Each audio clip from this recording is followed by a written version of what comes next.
अस्सलाम वालेकुम स्टूडेंट्स। आज हम एक्सरसाइज 9.1 के रिमेनिंग क्वेश्चंस डिस्कस करेंगे। क्वेश्चन नंबर 3 है, what is the circular measure of the angle between the hands of a watch at 4 o'clock। 4 बजे घड़ी की सुइयों के दरमियान में जो एंगल है हमें वो बताना है। उसने कहा है कि what is the circular measure of angle, means हमने जो एंगल है वो सेक्साडेसिमल सिस्टम में नहीं बताना, सर्कुलर मेजर बतानी है उसकी। इट मीन्स कि एंगल जो है वो डिग्री में नहीं होना चाहिए, एंगल रेडियंस में होना चाहिए। ठीक है।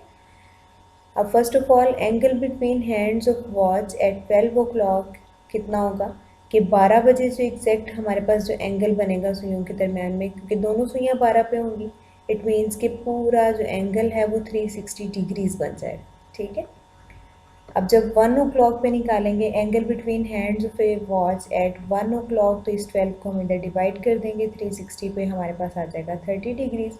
अब हमने 4 o'clock पे निकालने के लिए इनको मल्टीप्लाई कर देंगे 4 से। Angle between hands of a watch at 4 o'clock, तो हमारे पास क्या हो जाएगा 4 × 30 डिग्रीज वो इक्वल टू 120 डिग्रीज आ गया। ठीक है। अब हमारे पास जो घड़ी की सुइयों के दरमियान में 4 बजे जो एंगल होगा वो 120 डिग्रीज है, लेकिन हमने क्योंकि सर्कुलर मेजर उसकी निकालनी है, इट मीन्स कि हमने इस डिग्रीज को रेडियंस में कन्वर्ट करना है। रेडियन में कन्वर्ट करने के लिए हम क्या करते हैं, π/180 रेडियन से मल्टीप्लाई करते होते हैं। तो क्योंकि 1 डिग्री जो है वो π/180 रेडियंस के इक्वल होती है, तो उसे मल्टीप्लाई करेंगे तो हमारे पास आ जाएगा 120 मल्टीप्लाई π/180 रेडियंस, और इसे सिंप्लीफाई करते हैं तो हमारे पास आ जाता है 2/π/3 रेडियंस। ठीक है। ये हमारे पास सर्कुलर मेजर ऑफ एंगल आ गई घड़ी की सुइयों के दरमियान में 4 बजे। ठीक है। नेक्स्ट हमने कल भी ये डिस्कस किया था कल के लेक्चर में कि relation between the length of an arc of a circle and the circular measure of its central angle is L is equal to R theta. ठीक है। हमारे पास किसी भी सर्कल की जो आर्क लेंथ है, आर्क लेंथ और उसके जो एंगल सेंटर पे बन रहा है, उनके दरमियान में रिलेशन क्या होता है, L is equal to R theta होता है। आर्क लेंथ और जो एंगल सेंटर पे जाके सर्कल पे बन रहा है उसकी सर्कुलर मेजर, उनके दरमियान में एंगल वो रिलेशन क्या होता है, L is equal to R theta होता है। यहाँ पे L जो है वो लेंथ ऑफ आर्क है जो कि हमने A से B ली थी। उसके अलावा R यहाँ पे रेडियस ऑफ सर्कल है, जो हमने सर्कल लिया वह उसका रेडियस R हो जाएगा। And theta is the circular measure of central angle, और थीटा जो है वो एंगल है जो आर्क हमने लेंथ L की ली थी, जो सेंटर पे जो भी एंगल बना रही है उसकी सर्कुलर मेजर को हम थीटा कहेंगे। थीटा जो है यहाँ पे रेडियंस में है, डिग्रीज में नहीं होगा। तो हमारे पास इनके दरमियान में रिलेशन क्या बन जाएगा, L is equal to R theta, where theta is in radians not in degrees. ठीक है। अब हमने जब भी इस फार्मूले को देखते हुए कोई भी दो वैल्यूज़ हमें गिवन हो तो थर्ड वैल्यू हम निकाल सकते हैं। L अगर निकालना है तो R थीटा गिवन होता है, R निकालनी है तो हमें L और थीटा दिया जाता है, और थीटा की वैल्यू निकालनी हो तो हमें L और R दिया जाता है।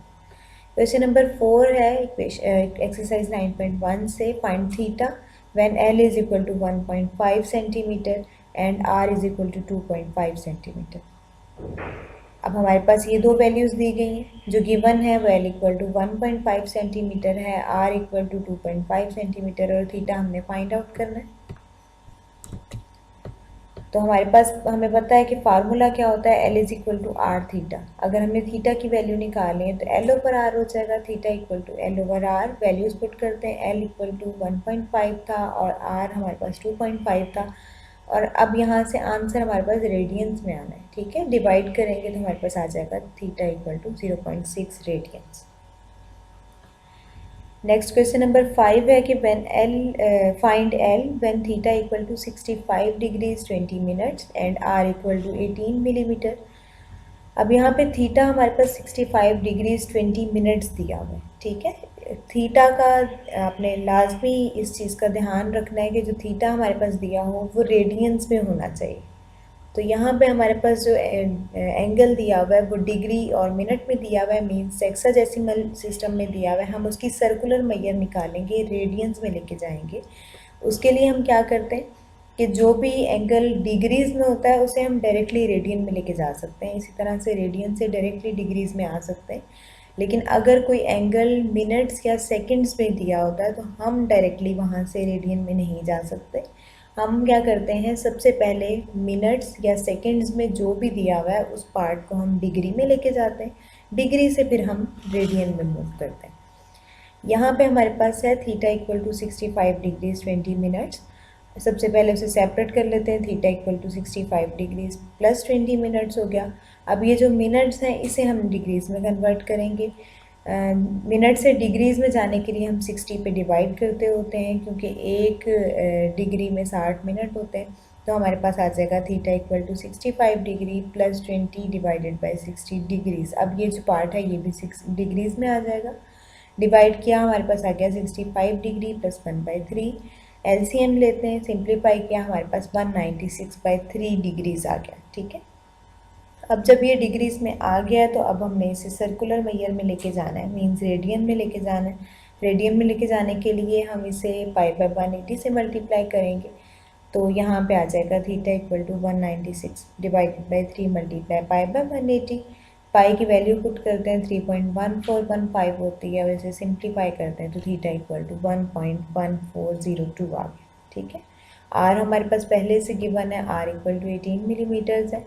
एल फाइंड आउट करना है, हमें पता है कि L is equal to R theta होता है। आर और थीटा दोनों की वैल्यूज़ पुट की, एल इक्वल टू 18 मल्टीप्लाई 1.1402 हो गया, और यहाँ से सिंप्लीफाई किया तो एल इक्वल टू 20.52 मिलीमीटर्स आ गया हमारे पास। नेक्स्ट क्वेश्चन नंबर 11 है, the pendulum of a clock is 20 centimetre long and it swings through an angle of 20 degrees each second. How far does the tip of pendulum move in 1 second? अब किसी भी घड़ी का जो pendulum है उसकी length हमारे पास 20 सेंटीमीटर दी हुई है। इट मीन्स कि हमें जो है ये चीज़, ये लंबाई जो है वो 20 सेंटीमीटर दी हुई है। ठीक है, 20 सेंटीमीटर दी हुई है, और उसके साथ उसने कहा हुआ है कि ये स्विंग करता है 20 डिग्रीज हर सेकंड जो है वो स्विंग करता है। अगर ये इस तरफ मूव करेगा तो इसका मतलब क्या है, ये 20 डिग्रीज बना रहा है। इस तरफ मूव करेगा, इस तरफ स्विंग करेगा तो यहाँ पे भी ये 20 डिग्रीज जो है वो एंगल बना रहा है। ठीक है, अब हमने फाइंड आउट करना है कि ये जो how far does the tip of pendulum move in 1 second. हमने ये फाइंड करना है कि ये जो पेंडुलम की टिप है 1 सेकेंड में जब एंगल 20 डिग्रीज बना रही है तो ये कितना मूव करती है। ठीक है, यहाँ से सपोज करें कि पेंडुलम इस जगह पे था, 1 सेकेंड के बाद पेंडुलम इस जगह पे मूव हो गया, हमारे पास एंगल जो है वो 20 डिग्रीज आ गया। हमने क्या निकालना है, ये चीज़ फाइंड आउट करनी है कि उसने कितना जो है वो मूव किया। ठीक है, अब यहाँ से अगर आप देखें तो ये एंगल हमारे पास 20 डिग्रीज दिया हुआ है। ठीक है, ये पेंडुलम की लेंथ जो है ये आर हो जाएगी, हमारे पास आर जो है वो 20 सेंटीमीटर्स हो जाएगा, और हमने यहाँ पे आर्क लेंथ निकालनी है, पेंडुलम ने जितना जो है वो मूव किया 1 सेकेंड में वो निकालना है। तो इट मीन्स कि हमने यहाँ पे आर्क लेंथ मतलब आर निकालना, एल निकालना। आर इक्वल टू 20 सेंटीमीटर हो गया, थीटा हमें 20 डिग्रीज दिया हुआ था, इसे रेडियन में कन्वर्ट करते हैं तो 20 मल्टीप्लाई π/180 रेडियंस हो जाएगा, और इसे सिंप्लीफाई करते हैं, theta equal to π/9 radian. L हमने फाइंड आउट करना है 20, ये जो इसने पेंडुलम में स्विंग किया है 20 डिग्री एंगल बनाते हुए, जितना उसने मूव किया है वो हमने फाइंड आउट करना था। हमें पता है कि L equal to R theta होता है, वैल्यूज़ पुट करते हैं तो आर हमारे पास 20 सेंटीमीटर्स है, थीटा इक्वल टू π/9 है, और पाई की वैल्यू पुट करते हैं 3.1415 होती है।